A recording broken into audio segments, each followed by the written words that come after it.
Hey there, it's Jess from make&docrew.com, and in this herringbone double crochet tutorial I'm going to be using Woolies Thick and Quick and a size M hook. So before I show you how to do the stitch, I just want to point out something that's important about deciding how you're going to handle the turning chain. And if you see in this example right here, there's slightly bigger holes at the edge where this is the turning chain right here, and they are a chain 3 at the beginning of each row. So that creates, at least how I work it, a little bit bigger hole right here along the edge. Now this swatch I worked doing 2 chains at each turning chain, and the holes are smaller and less noticeable in this example, although there's a slight bit more curve for each row. So it's totally up to you. The typical way of doing this stitch is with 3 chains, but I just wanted to point out that if you want to get rid of the holes, you can do it with 2 chains. In this example, I'm going to use 2 turning chains, so I'm going to want to chain the number of stitches I want to end up with plus 1 more chain. So I want 10 stitches, so I have 11 chains here. If you're going to do the 3 turning chain option, like I showed you in the oatmeal color, you're going to want to do the same number of chains that you want to end up with stitches plus 2 more stitches.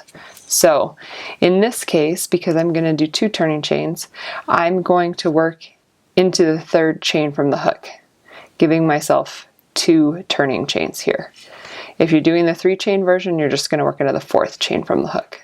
So I'm going to yarn over and insert my hook in that 3rd chain and pull the yarn through to create 3 loops on my hook. And then that first loop here, I'm going to pull it through the 2nd loop. So now I have 2 loops again, and I'm going to yarn over and pull the loop through. So again, I have 2 loops, and lastly, I'm going to yarn over and pull that yarn through my last 2 loops. So let's try that again. I'm going to yarn over, insert my hook into the chain, yarn over. I've just created a new loop, and I'm going to pull that through my 2nd loop. Now I'm going to yarn over, pull it through the 1st loop on my hook, and now I have 2 left, and I'm going to lastly yarn over and pull through those last 2. So there's essentially 3 times that we're yarning over and pulling the yarn through a loop. The first 2 times are through 1 loop, and the 3rd time is through 2 loops. So I'm yarning over, inserting my hook, pulling the yarn through, taking that loop, pulling it through the 2nd loop.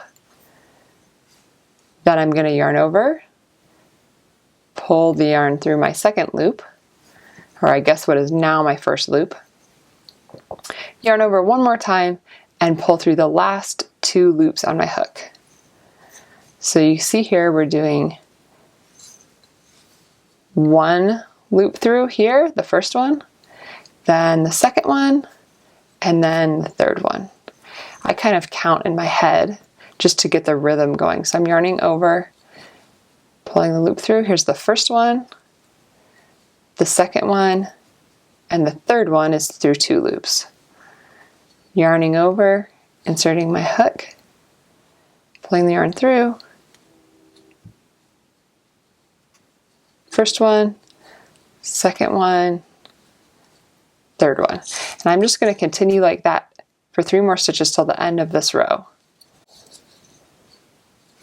Now I find it a really good idea to just count the number of stitches you have periodically at the end of a row, just to make sure you have the number that you think you should have, because things can get a little bit screwy as you're working in the turning chain.